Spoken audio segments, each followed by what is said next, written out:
Bismillahirrahmanirrahim. Nombreuses sont les traditions du prophète Sayyidina Muhammad sallallahu alayhi wa sallam qui, par la force du temps, ont été plus ou moins oubliées. En cette période de confinement à rallonge et à la veille du mois sacré du Ramadan, ce serait bien que l'on puisse aller de temps en temps à la rencontre de ces traditions perdues. D'autant que Sayyidina Muhammad sallallahu alayhi wa sallam nous apprend que quiconque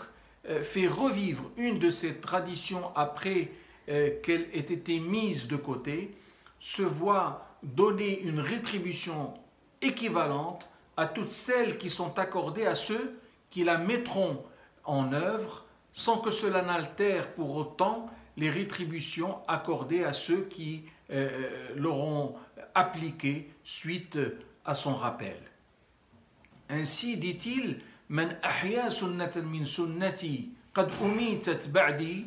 fa inna lahu min al-ajri mithla man amila biha min ghayri an yanqusa min ujurihim shay'a. Et à ce propos, il est une invocation prophétique que très peu de gens connaissent, et pourtant elle est si belle et si complète qu'il serait dommage de ne pas nous l'accaparer et en faire un slogan qui ne nous quitte plus. En tout cas, il me plaît aujourd'hui de la partager avec vous,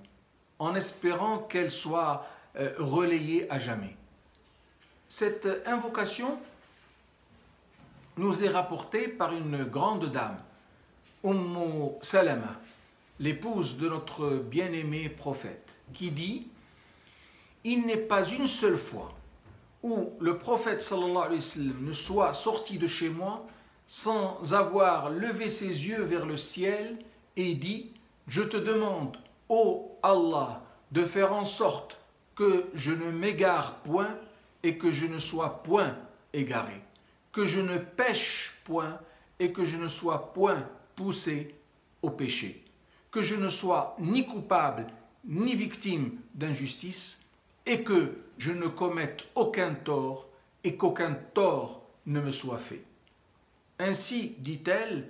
ما خرج النبي صلى الله عليه وسلم من بيتي قط إلا رفع طرفه إلى السماء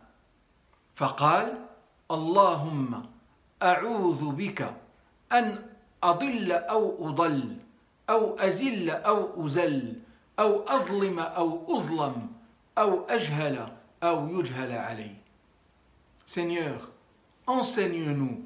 tout ce qui peut nous être utile et fais-nous aimer la sunna